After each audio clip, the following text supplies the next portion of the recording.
ప్రియమైన మా పరలోకపు తండ్రి, పరిశుద్ధమైన దేవా నీకు వందనాలు. ఎడాల సెలయేర్ల ద్వారా మాతో మాట్లాడమని యేసునామమును ప్రార్థించి వేడుచున్నాము తండ్రి, ఆమేన్. మే 20 తేదీ నాడు ఎడారిలో సెలయేర్లు. తండ్రి నాకు అనుగ్రహించిన గిన్నెలో నేను త్రాగకుందునా? యోహాను సువార్త 18వ అధ్యాయం 11వ వచనం. ఒక చిత్రకారుడు తాను చిత్రిస్తున్న పటం గురించి ఎంత శ్రద్ధ తీసుకొని చిత్రిస్తున్నాడో అంతకంటే ఎన్నో వేల రెట్లు ఎక్కువగా దేవుడు మన జీవితాలను లక్ష్య పెడుతూ ఉంటాడు. ఆయన తన కుంచెతో ఎన్నో దుఃఖాలు మన జీవితం చిత్రంపై గీస్తుంటాడు. ఎన్నో పరిస్థితుల రంగుల్ని పులుముతుంటాడు.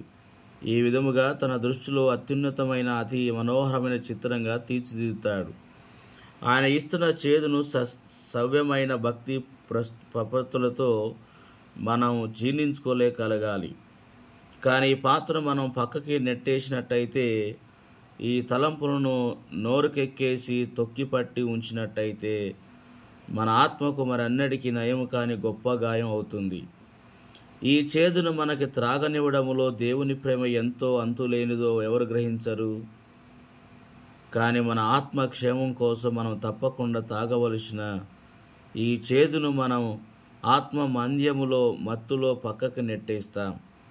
ఆ పైన అయ్యో ప్రభూ, నేను ఎండిపోయాను, నాలో చీకటి నిండింది అంటూ మనం దేవునిపై ఫిర్యాదులు చేస్తాం.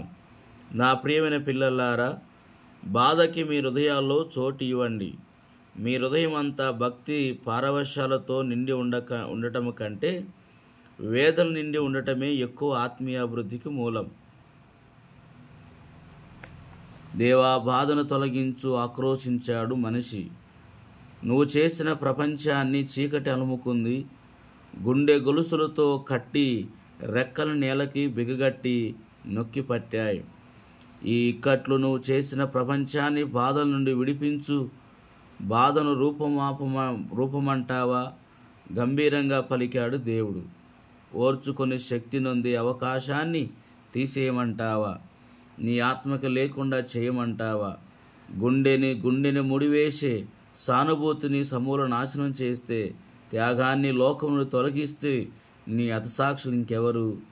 అగ్ని హావుతై ఆకాశని కెగిసేదెవరు?